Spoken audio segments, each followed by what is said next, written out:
On today's episode, I'm going to be talking with Jason Knott from CE Pro and Mark Corbin from Vanco. We'll be talking about a couple of things, specifically navigating the supply chain woes that all of our integrators are facing and building better networks for resimercial and work-from-home applications.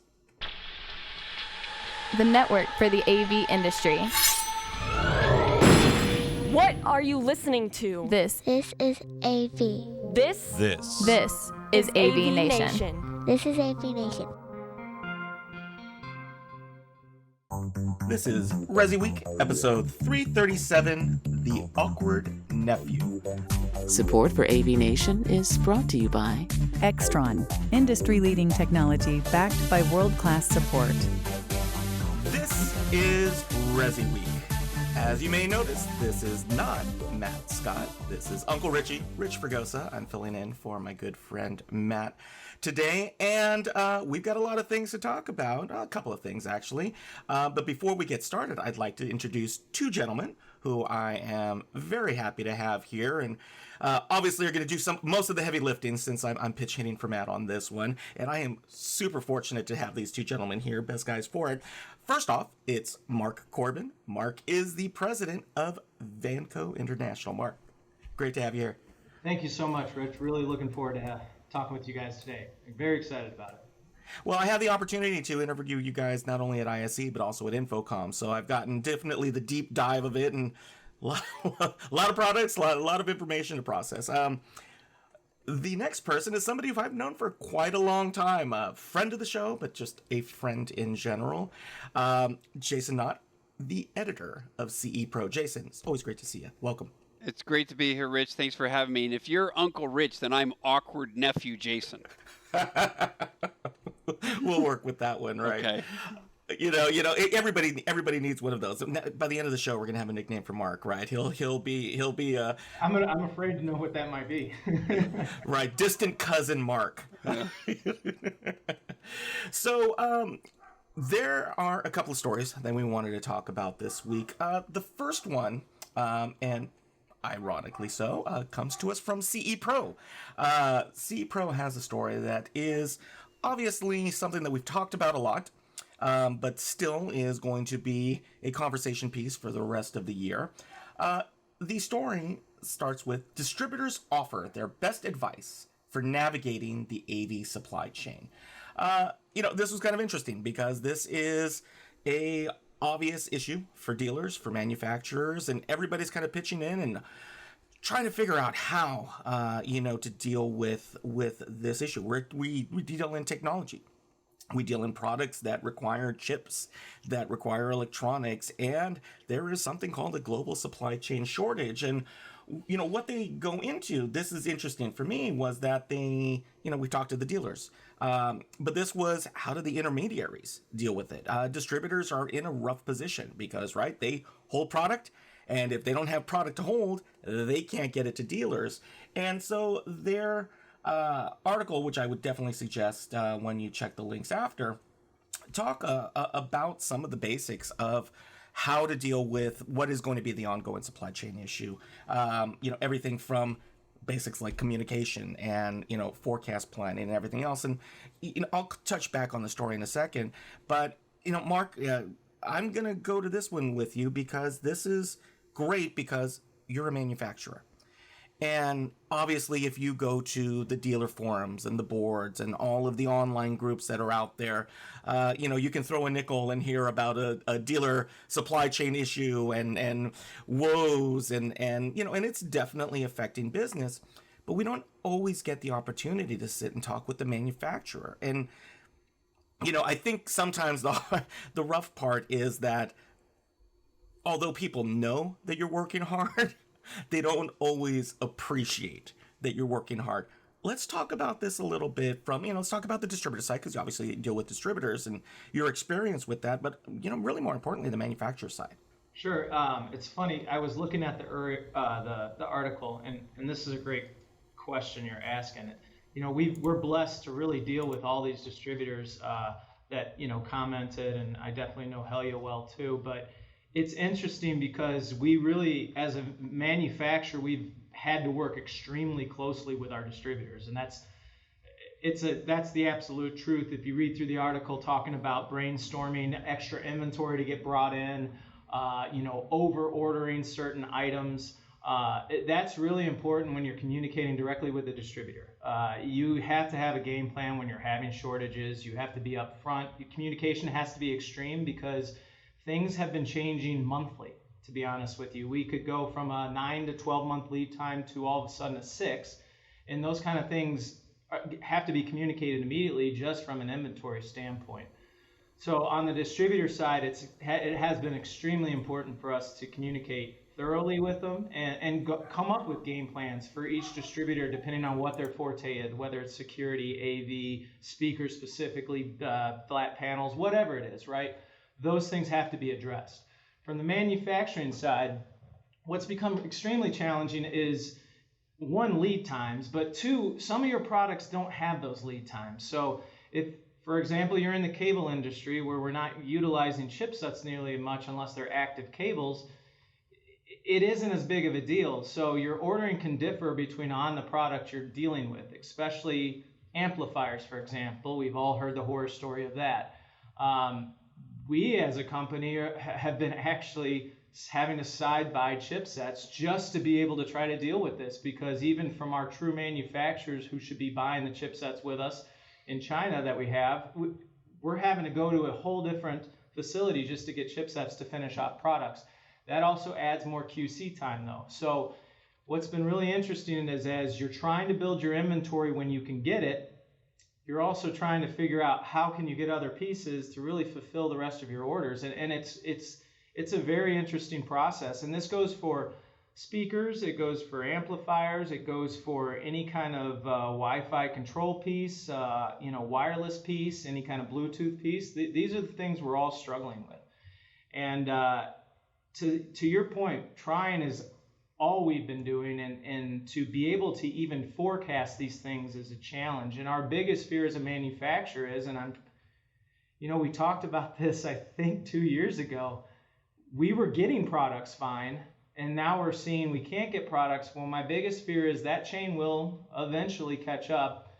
Then it is, how do we manage the products coming in at that time? Because I know, as a matter of fact, for Vanco, we definitely are over inventoried on certain things because we had no idea how to anticipate even the shipping leads and the manufacturing leads at that point because of the demand. So what's really important for manufacturers and distributor in the future is to communicate, because I do think there will be a flux in 2023 where we're going to see a lot of products possibly on shelves at this point. And one of the main reasons for that is even people who can't get amplifiers, who have to get amplifiers, are getting amplifiers somewhere else because they got to finish jobs.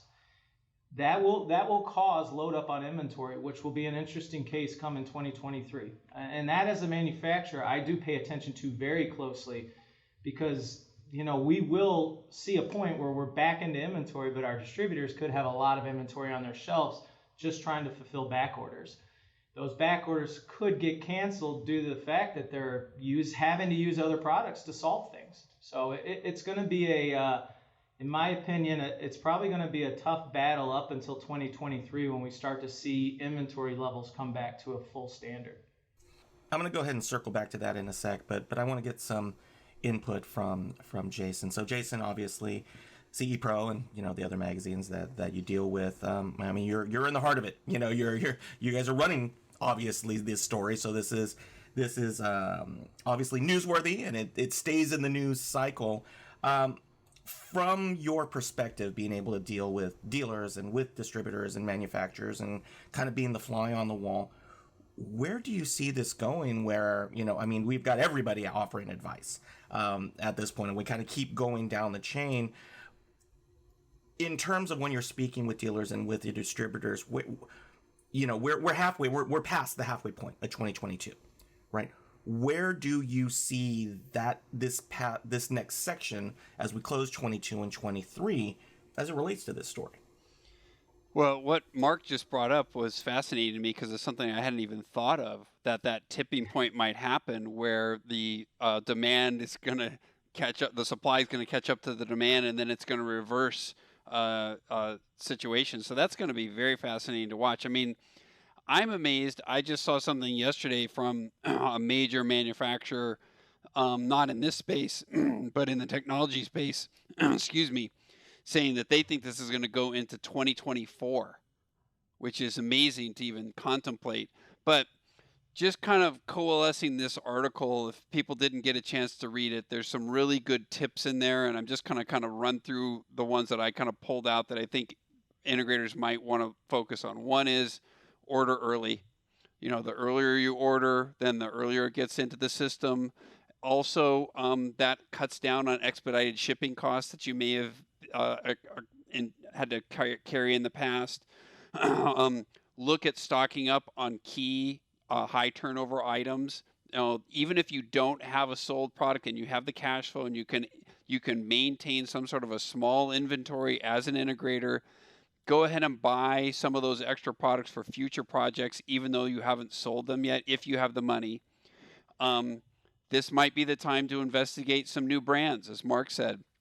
And that we know that's happening, and actually we're just getting ready to deploy a survey to find out exactly how broad that switching of brands has become during this time frame. So a lot of integrators are looking to new brands just because of availability. Something I heard as a great tip is make your proposals brand agnostic. You're going to say to that customer, you're going to have an AVR. I cannot tell you what the specific brand of that AVR is going to be in your project when it comes time for the installation. But don't lock yourself into that specific brand if you can't. Install in phases. Is there a way that you can go to a customer that, you were doing a whole house lighting system and you can't get the lighting modules now for the whole house? Hey, can I just do this main room and then we can do the rest of the house as we get to it? I've heard some integrators talking about that. Mark hit on this, which I think is a great point, is build the relationships with your manufacturers right now. That guy, the guy that, why be a jerk to a manufacturer that, guess what, that's going to come back to nest right now, when is the time that if you had formed those strong relationships, those strong bonds with the manufacturers, then that's going to, help you get access to those products that you want. And then the other thing that I think is going to have a great long-term byproduct of this whole situation is that now it's forcing integrators to ask for the deposits earlier. So now you've got to, you shouldn't be buying that product until you've got the deposit. I did just say, talking out of the other side of my that if you can stock up on certain brands, you don't have the project, go ahead and do that. But for the most part, you got to be asking for those deposits earlier, and we're hearing that from integrators that this has forced them to not be as lax in terms of getting that money in their hand before they go out and buy something. So I have a question for Mark, though, and this is kind of twofold, and part of this whole situation is, how much we hear about the difference between the retail inflation numbers and the raw supplier level. And it's the supply chain is not only putting, the inability to get the products, but also the cost of shipping them to get that shipping over from China or up from Mexico or wherever it may be. How much of that pressure has been put on the manufacturers to pass along that cost? Are you guys eating some of those costs as manufacturers and only really having to get them out to the dealers when you just can't do it anymore? Yeah, I mean, that's a great question. Inflation of shipping alone really doesn't get weighed in as much because it's more, everyone talks about raw goods. The biggest part of inflation is, we'll just give some standard numbers. If I'm bringing in a entire trailer that's, let's call it, it's a 40-footer. If I'm bringing that in at, let's say, $7,000 3 years ago, and I'm bringing it in at $24,000 now, where does that inflation get put in, right? Because you're not talking raw goods at that point. You're not talking building materials. You're not talking truly manufacturing. You're just talking about moving the product.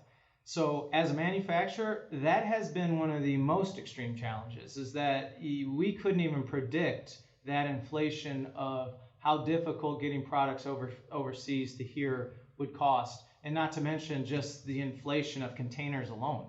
And if you're importing a lot of containers, like most manufacturers are, right, it's almost impossible to catch up on that until it starts to go back down, because otherwise it's hard to give a price increase when you can't really measure the raw materials and the actual manufacturing process and labor and all that. You can't roll that into shipping as easily, right? So that's something that just has consistently changed. I will say it's starting to flatten out, but that's still 60, 70% higher than we've been paying for the last 2 years. So those things have made it really challenging. I think the lead times have gotten more secured, meaning the lead times are adequate, but they're longer, right? So instead of 60 days, I'm at 90 days, but it's staying at 90 days. And that's the problem, is that my fear is when I was talking about what happens when it goes the other way, it happened to me on a few categories where I over ordered because there was a big demand and we were pushing products out the door, and all of a sudden my order shows up in 60 days. Well, now as a manufacturer, I got double my inventory that I thought was going to take another 120 days to come in. It actually took only 60 days to come in. So that really changes too the way manufacturers are having to work even with their distributors. So that's why that communication thing is so big, because we're still not quite have the formula for how quickly products are going to be coming in. Like I said, they're getting better, they're getting steadier, but we still got these long lead times, and I worry about that cycle flipping towards 2023. So. Let me ask you one other quick question. Sorry, Rich, and that's related to, I hear from integrators who are like, oh, well, my client just says I'll pay more. If I can get, whatever, if I got to pay more to get the product or get it shipped here quicker, I'll just pay more. Is that really an option? I mean, it's allocated. I mean, it should be allocated. There's no rush shipping. I mean, I think you guys have heard the stories. We're in the same boat. The minute we get amplifiers in, they're out the door. You know what I mean? It's one of those things that in our system, it's allocated to who's got the orders in first. And hopefully that's how it should be. Now, I'm sure some larger mass retailers probably have some commitment to some manufacturers. We specifically don't sell to retail, but I just can tell you right now, I don't think paying extra for shipping is causing you to get the product any faster. I mean, that really isn't, from my side of things, I haven't seen that really take place. Well, it's good to know that there isn't, the secret code word to get the good stuff out of the back room, right? Yeah. Obviously, we could continue on supply. We have done shows on supply chain issue, but I think let's go ahead and let's move on to the next one. The next story comes to us from residential systems, and it's something that we're seeing a lot of as well, which is resimercial is becoming a huge sector for the integrator community. And this article comes to us from Nathan Holmes, who is the senior manager of training over at Snap One, which was a nice little guest spot that he put in. And really, they're talking about building better networks for work from home and for resimercial applications. This is, again, I'm still a consultant, so this is something that we've seen a shift and we've battled with over the years. We've always been proponents of using higher security, just more robust, hardened networking systems, across the board. Network security is something that we're finding more and more is becoming part of the news. And for integrators, it's something that is uncomfortable territory at times. And, one of the things that I liked about the article is that they do talk about some of just the kind of the greatest hits of the transition of instead of using kind of an off-the-shelf that you could find in your, almost local supermarket at this point. But, you can go ahead and you can get eggs, you can get diapers, children's clothing, and Wi-Fi routers. That's not always the best approach to take when you are dealing outside of just a personal use application. They go on to talk about, things like, really the basics of networking, setting up your use cases, determining what's going to be connected. Are they going to have to, obviously in work from home applications, how are they going to access potentially sensitive information from a company? We're seeing the shift. I think everybody that we've talked to talks about things like, hybrid, hybrid work, hybrid learning. We're hearing the terms that are coming around that they call meeting equity, where you are trying to create as close as possible an out of office and an in office experience as much as you can. Well, you need a network in order to be able to get close to it. Jason, I know that I'm going to start with you first. CE Pros covered this quite a bit as well, dealing with integrators, dealing with network engineers. You and I both have relationships with a lot of the CE specific network companies in the chain. Talk a little bit about what you're seeing as the shift when you're talking with dealers, and are they seeing this shift towards resimercial and work from home, and how's it affecting their businesses? Yeah, this was a great article, I think, just because it went through, as you said, some of those real key important tips that integrators need to do when they're setting up these networks for the home offices. Couple of ones that I hadn't even really thought of, which was the idea of putting in more access points than you normally would in a residential environment if it's going to be a home office entailed. And then also the backup power, which typically a home office is not going to have a backup power situation or battery backup. But to your point, it's interesting what we're hearing from integrators in regards to the work from home thing is that a lot of integrators are telling me that the C-suite executives who were forced during the pandemic to work from home, they were finding a lot of business with them. But for the rest of the people in an organization, it was really kind of a fend for yourself environment. And most of the integrators I spoke with were having real success with presidents and CEOs and executive VPs and those sorts of people. But beyond that, the general worker who was forced to work from home, they were not seeing a lot of business there from a home office setup standpoint.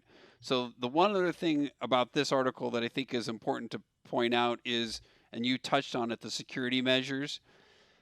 I still see cybersecurity as one of the next big frontiers for integrators. And, according to our research, only 27% of integrators are doing any sort of cybersecurity offering to their customer base. That means 73% are doing nothing to offer some sort of cyber protection, and they're going under the assumption that whatever's built into the hardware of the equipment that they're installing at the network is good enough.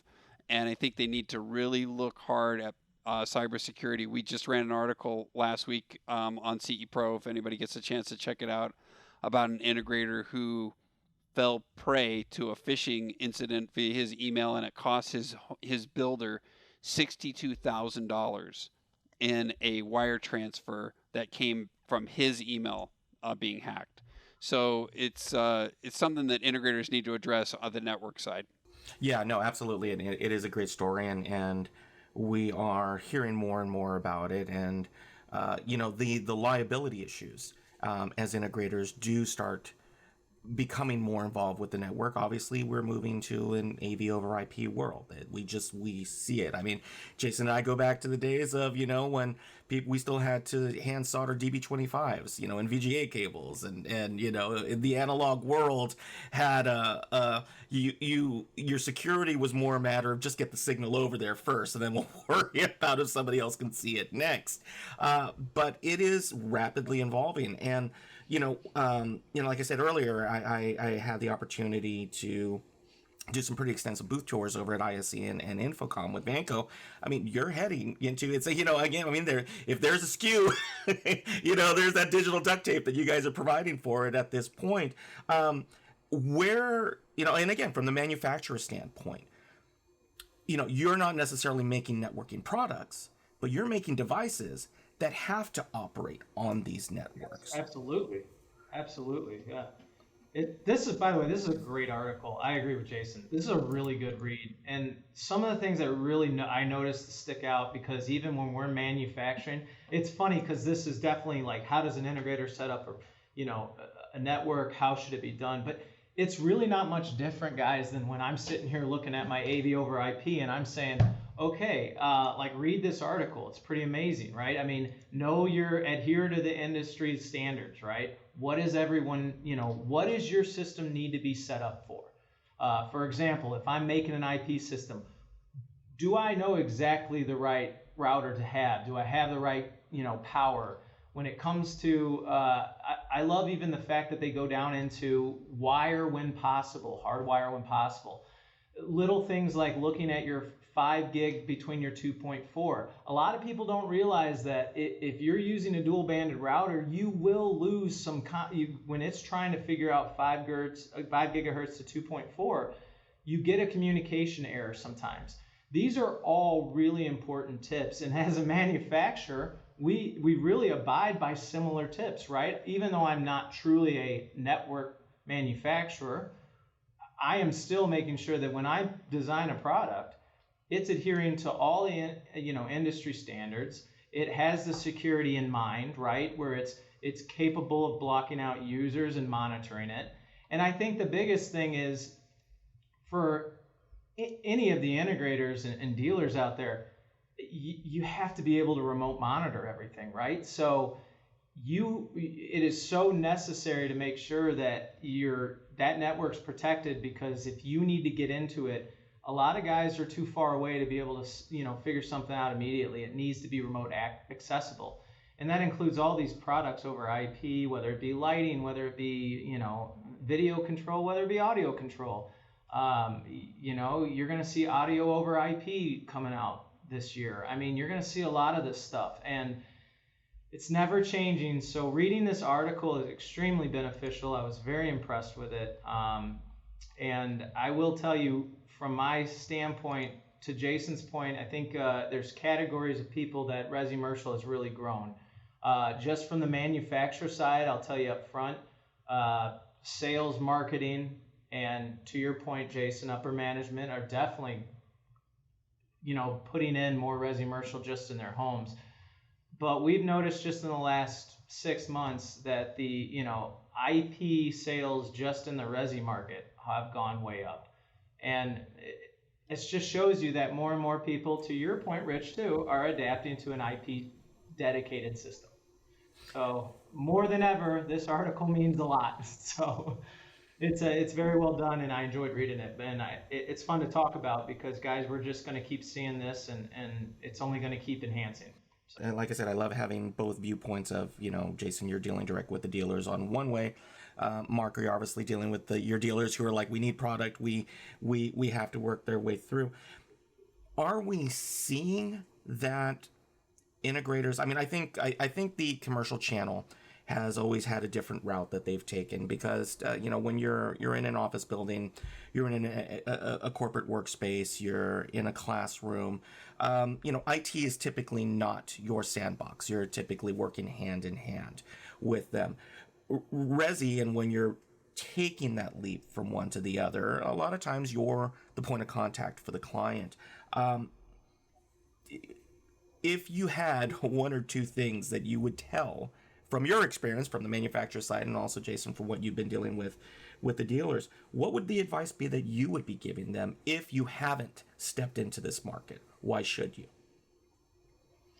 I mean, what I hear from integrators, one, they love this, the doing ResiMercial work, because, and again, I'm talking about the residential integrator who might be moving into the corporate environment or the retail or bars, clubs, restaurants, and that kind of migration towards commercial. If we're talking about that direction, dealers love that because the projects are bigger, and they're not dealing with the persnickety heads of household. And usually the installations are easier because you've got open ceilings and things like that they can deal with. It's interesting, though, that our data showed the pandemic hit the commercial market very hard. We all know that. It had built up to almost 40% of the typical residential integrator's revenue was coming from commercial projects, and when the pandemic hit, it went down to 17%. So a lot of that, people just weren't going to bars, clubs, and restaurants, and offices, and those sorts of things.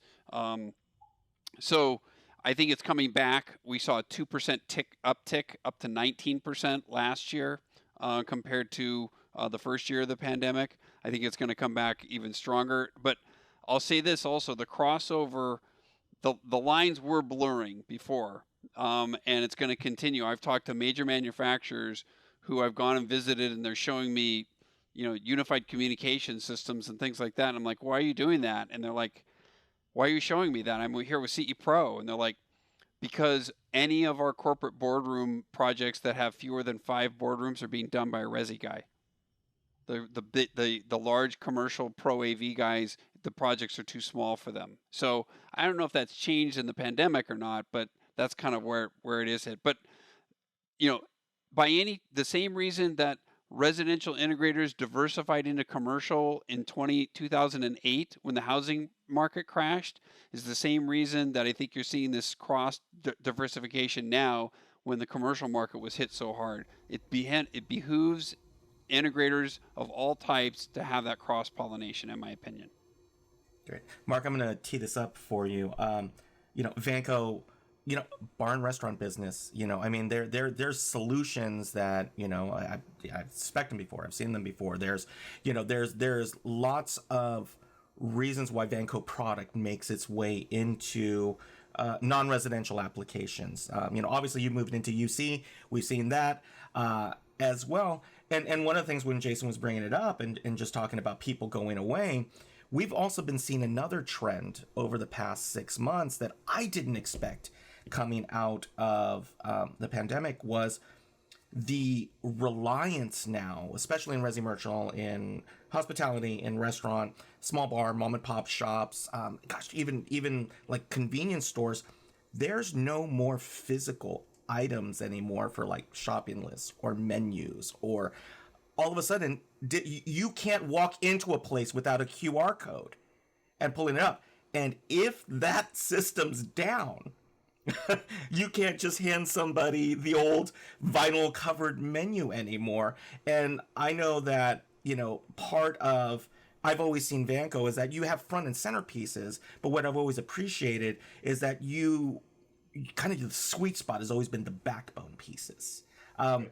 As a manufacturer, and because you cross so many segments, what is that advice that you would provide these, your dealers going who are on the fence and like, we don't want to deal with that networking stuff? So it's so crazy. I was just going to make a point that think about every restaurant you go into, think about every bar you go into. It's digital signage everywhere. There's a flat panel everywhere. It's explaining everything. These guys understand how to work these equipment. Our equipment's not just my equipment. There's equipment simple enough to set up and use that isn't going to have 100 sources to 300 displays, right? That's a totally different job. To your point, the bars, the restaurants, the small local retail stores for whatever they are. It goes back to knowing your products. So I really think it goes back to knowing your limitations on your network and knowing how many products, like in this article, it tells you how many products are you hooking up and what do they need. And I think that's the biggest part, is making sure that if you have 15 TVs and you're running it through your IP system, that you know the requirements and the specifications ahead of time. And honestly, if you're going into it talking with your distributor, talking with your tech support, I think it's one of those things that these guys are all doing it already. They're just taking it to a little bit larger level, and it's not that much more complicated. It's just really recognizing what your system's requirements are and what can they handle. And once they get comfortable with that, they'll be successful with it. I really feel that, because as long as you're abiding by what your parameters are and even what the industry standards are, a lot of this product's been tested a million times to make sure it does work for these dealers and integrators. So my biggest piece of advice in this big trend of Wi-Fi and net access points and all this is just know your limitations. It's huge. So. Well, I think that's probably the best way to wrap it up. A lot of information in there. We could probably keep on going, but I think this is the perfect place to put a little bow on all of it. I'm going to go ahead and work our way out. Mark, if people want to find out more about Vanco or get in touch with you, how can they find you? Absolutely. You can find us at Vanco1, that's the number 1.com, and you can also find us on Facebook, Twitter, and LinkedIn at Vanco1.com, Vanco International. Perfect. Well, always a pleasure having you on. Yes, thanks so much, Rich. Thank you very much. It was a lot of fun. Jason, thank you too, buddy. My old friend, so my what is it? My awkward younger uncle, Jason, not if obviously we are skewed towards the resi side of the market. If anybody watching the show wants to find out more information about CE Pro, if they don't know about CE Pro, they better find out fast.